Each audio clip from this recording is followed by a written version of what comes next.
with courage and determination born of divine guidance. Scores of housewives perched on bales of hay formed their council circle at the Phillips Dairy Farm. Now is the time, said Sally Johnson to her many college friends and neighbors, for a fight to the finish. Before adjourning, they laid their plans and mapped out a course, grim and determined. The housewives' first venture, trying to see President Truman in nearby Kansas City, ended in a rebuff. So nearly 100 strong, they headed west to Denver for a date with Ike.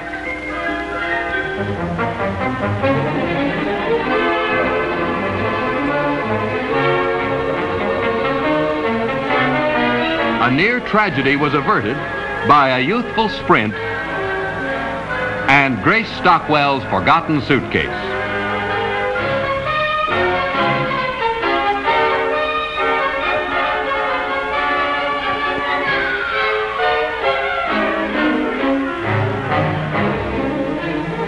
When the sunflower pinning ceremony by Mrs. Curtis Phillips and their story told by all is over, their hearts are lifted by the words of their genial host. I shall see that the matter is looked into. If necessary, I shall come myself.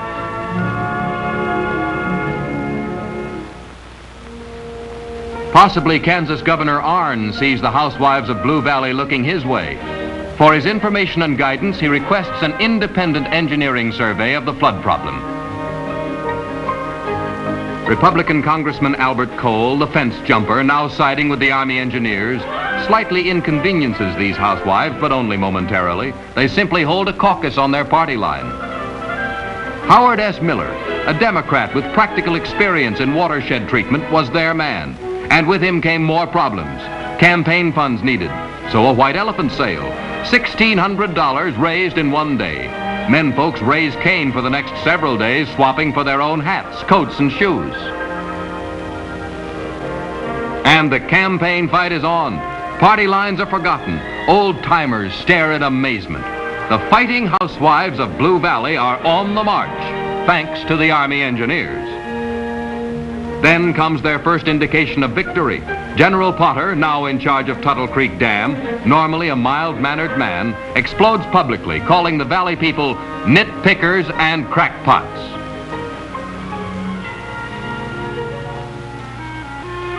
Election night, hope against hope, reason over dreams. Is General Potter's intuition right? Suddenly there are no strongholds and a rebellion is rounding itself out. They have unhorsed a congressman who had appeared glued to his saddle. It is ladies' night in the valley, and the party lines hum with the victorious news.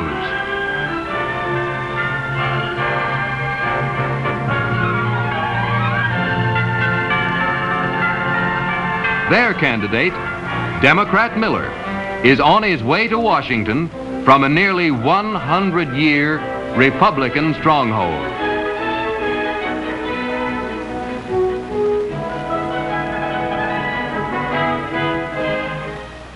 A thoroughly aroused Kansas legislature, the true voice of its people, by an overwhelming majority passes a resolution which is gladly signed by Lieutenant Governor Hall. It requests Congress to stop construction on Tuttle Creek Dam. Congress hears of the fighting housewives of Blue Valley. President Eisenhower hears. Tuttle Creek Dam appropriation is slashed from the budget. Now, deauthorization of the dam itself can follow. A harvest of victories continues for the determined housewives of Blue Valley. Said Kansas Governor Arn's engineers survey, Army engineers' plan calls for 50 years of dam building. Reservoirs such as Tuttle Creek and others should be deferred. Then President Truman's Missouri Basin Commission, after months of study, says, stop Tuttle Creek Dam. And why shouldn't this building of big dams be stopped? When at the Bonneville Dam in Oregon, 1948, the flood control part of this magnificent engineering feat resulted in this flood down below. Many lives were lost. A whole town wiped out. And above a dam, here at Nemaha Lake, 50 miles east of Blue Valley, accumulated silt is deposited at the head of this lake and is actually driving farmers from their own land. Highway culverts half submerged, and the silt builds higher and higher over the land as the years roll by. All man-made destruction. The farmers stand by helpless on what was once rich and productive land as fences and water pumps are slowly being buried. This siltation is the byproduct of all such dams, No Army engineer can stop it, only start it. And so on across the nation, stalk boots of destruction in the guise of big dams and flood control. And yet, we're called nitpickers when we object to these slide rule mistakes. But here at last, the Blue Valley people's long years of study and research on flood prevention are gaining recognition.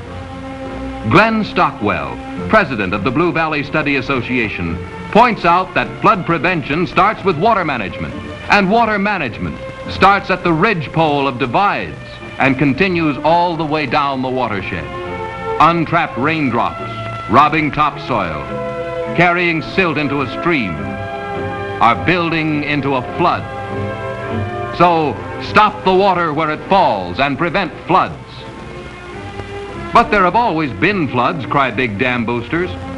Granted, says Stockwell, there was always smallpox until research found a vaccine. Why not use our brains and ingenuity to improve methods of holding back water on our watersheds?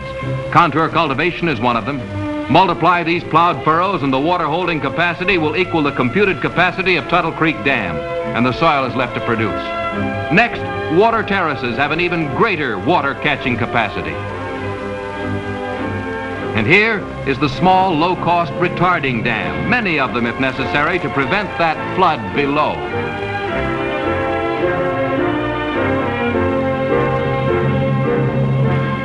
What happens? These gullies disappear. And these crops appear. And the water is being stopped where it falls. Proceed down the watershed with this treatment, and we may find long before we reach the dam site that we no longer need the dam or the engineer. The Blue Valley people, with generations of unselfish tradition, have given the answer. They have earned the right to save all fertile valleys through flood prevention instead of attempted flood control. Let's lift from their weary shoulders a death sentence, the 15-year-old Tuttle Creek Dam authorization, so that we can all join the march, singing a victorious song with a people who have fought long in a just cause, fought for truth and Christian justice, so that freedom can reign throughout the fertile valleys of all the land. And so under God in this America, let us have freedom and justice for the human soul.